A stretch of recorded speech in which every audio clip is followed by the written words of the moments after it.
A paz do Senhor, tudo bem? Hoje nós vamos meditar em Lucas capítulo 16. Nós vamos ver que o Senhor Jesus estava ensinando os discípulos através de parábola. E aqui ele fala sobre a parábola do mordomo infiel. Nós vamos ver que é uma história um pouco complicada de se entender, mas eu procurei buscar bastante informações em relação a doutores da lei, especialistas em teologia, para entender o melhor possível dessa história. Porque aqui na Bíblia diz o seguinte, que Jesus fala que tinha um dono, né, de uma propriedade, que tinha um mordomo que era responsável por administrar. Só que as pessoas estavam falando mal desse mordomo para esse dono, falando que ele estava sendo infiel. E aí o dono chama o mordomo para prestar conta e diz: olha, eu estou ouvindo algumas histórias em relação a você e eu quero que você preste conta de toda a sua administração. E aí o mordomo, bem rápido, pensou: meu Deus, o que eu vou fazer? Porque se ele me mandar embora, eu tenho vergonha de mendigar e eu também não sei alguns tipos de trabalho, né? Aí o que ele fez? Ele correu para entrar em contato com todos os devedores desse senhor. Ele entrou em contato com os devedores e falou: quanto que você deve para o meu senhor? Aí um falou: eu devo 100 cedos de azeite. Aí ele fala: então apaga e coloca que você deve 50. Aí para o outro ele fala: quanto você deve para o meu senhor? Ele falou 100 coros de trigo. Aí ele fala: então apaga e coloca 80. Ele foi renegociando as dívidas e diminuindo essa dívida. Por quê? Muito provavelmente, esse mordomo, ele cobrava juros em cima do empréstimo. Juros que o seu senhor não cobrava. E quando ele faz isso, entra em contato com cada devedor e tira um valor, ele está tirando ali a sua comissão. Aquilo que ele estava ganhando indevidamente, né? E ele fazendo isso, ele dá os créditos ao seu senhor, porque é como se o senhor tivesse tirando os juros da conta. Imagine você recebendo, tem uma dívida e alguém chega em você e fala assim: olha, sua dívida é de 100 mil e agora eu vou cobrar de você só 50 mil, porque o meu patrão falou que tem que ser assim. Então, o crédito ficou para o proprietário, né? Então, aquele administrador, ele ficou bem, tanto com o proprietário, como o proprietário bem com os devedores, porque os devedores falaram: nossa, que homem justo, né? Tirou os juros. E ali ele rapidamente fez isso. E o dono vai chamar ele novamente e fala: olha, muito bem, você agiu corretamente, né? Você foi esperto, fez o que era certo em relação a isso, né?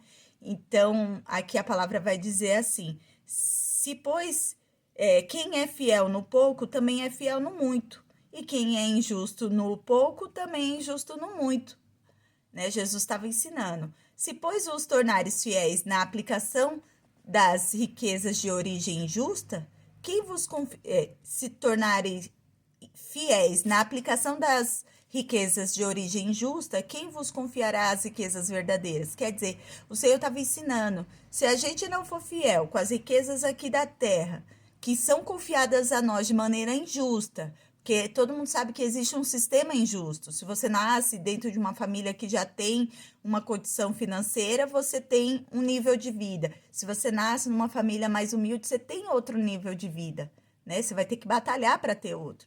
Então, o Senhor estava querendo dizer que a gente tem que ser justo, mesmo no que foi confiado a nós infielmente, que é a questão do dinheiro, né? Para que a gente consiga que ele confie em nós a verdadeira riqueza que vem dos céus. Olha que mistério, que coisa linda, né? Então, o Senhor fala aqui que ninguém pode servir a dois deuses, quer dizer, a dois senhores, porque vai aborrecer um e a outro vai agradar. Quer dizer, você não pode adorar a Deus e ao dinheiro. O seu coração não pode estar dividido. Nisso eu vou agradar a Deus. Mas isso envolve dinheiro, então eu não vou fazer. Igual aquele jovem rico. Não vou abrir mão do meu dinheiro para dar aos pobres. Não consigo, porque o dinheiro dominava o coração dele. Então, o Senhor está nos ensinando a não ser avarentos. Vocês vão ver que logo em seguida, Jesus, ele reprova os fariseus, Porque os fariseus, ouvindo Jesus falar isso para os seus discípulos, ridicularizavam, davam risada de Jesus, né? Faziam chacota, como se o Senhor estivesse ensinando algo errado. Por quê? O coração deles era avarento. O coração deles estava no dinheiro, né? Então, Jesus, ele fala assim, olha, que eles conheciam a lei e eles não a praticavam. A gente vai ver que Jesus em seguida fala acerca do divórcio. Deus fala, vocês querem se dizer tão justos, tão perfeitos, e por nada vocês dão carta de divórcio. Antigamente, gente, os homens eles queriam dar carta de divórcio porque a mulher não fazia uma boa comida, ou porque a mulher não era tão bonita. Por nada eles queriam repudiar a mulher. E Jesus estava falando que isso Deus não permitia, que Deus só deu a carta de divórcio por conta da dureza do coração deles, mas o propósito de Deus era que o homem e a mulher vivessem junto, como um só. Só que a carta de divórcio foi autorizada por Moisés apenas em caso de adultério, em caso, né, forte mesmo, para que houvesse a separação. E os fariseus concordavam com o divórcio por qualquer coisa, vindo da parte do homem, raramente vindo da parte da mulher. Olha só, né, como era um sistema machista e eles não cumpriam a lei verdadeiramente. E Jesus fala que nenhum tio cairá da lei. Aquilo que era para eles cumprir, eles tinham que cumprir. E eles não estavam cumprindo, porque eles tinham o coração avarento. Pensavam nas riquezas, pensavam no dinheiro, pensavam nos seus próprios bens, né, naquilo que ia fazer bem para eles. Em seguida, o Senhor, ele conta uma história aqui sobre o rico e o mendigo, né? Que é o rico e o Lázaro, né? Essa história é muito conhecida, né? Que havia também um certo mendigo chamado Lázaro, ele era coberto de chagas e ele ficava observando da porta um homem que era muito rico, que era vestido de púrpura, enfim, ele tinha muitos bens, e acaba que os dois morrem. E um vai para o seio de Abraão e o outro vai para o Hades, né? Fica ali no tormento. E Jesus fala sobre uma história que eles começam a conversar, porque o rico fala para o pai Abraão, falar para o mendigo apenas molhar a ponta do dedo dele para pôr na língua dele e refrescar ele de tanto sofrimento que ele estava ali.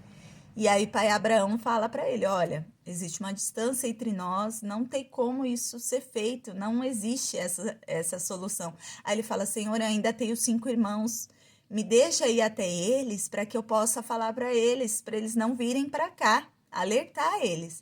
E aí, pai Abraão diz a eles assim, se eles não acreditam em Moisés e nos profetas, quem dirá que vai acreditar em um morto que vai voltar? Isso não é possível, isso não existe. Então, eles têm que acreditar através da lei e dos profetas. Isso já está disponível para eles, né? Então, aquele homem rico, ele não foi para o inferno porque ele era rico. Ele foi para o inferno porque o coração dele estava no dinheiro e a bondade que ele podia fazer pelo próximo, ele não fazia. A generosidade que ele podia fazer pelo outro, ele não fazia. Ele não se dispôs. E Lázaro, ele era humilde, né? Ali na história a gente vê que o coração dele não estava no dinheiro, e sim em sobreviver àquela vida injusta que foi colocada a ele. Aqui, mais uma vez, a gente vê a questão que fala logo no início, que a gente tem que usar a riqueza que a gente tem, que foi adquirida injustamente, para ajudar as outras pessoas, para ter amigos, né? Por quê? Porque quando chegar lá na eternidade, nós vamos prestar conta de tudo, de como é que estava o nosso coração se a gente for para o juízo, né? Então, que a gente venha fazer do nosso coração, o Senhor do nosso coração, Jesus, e não o dinheiro, e não a avareza, e não, sabe, aquele sentimento, se isso não vai me trazer nada, eu não vou fazer. Então, o Senhor estava deixando claro isso aos fariseus e aos discípulos, que ele não quer que a gente siga 2 senhores, e sim somente ao Pai, que é digno de toda a honra, de toda a glória, e ele é que vai cuidar de nós em todas as áreas da nossa vida. Que o Senhor possa abençoar o seu dia, em nome de Jesus.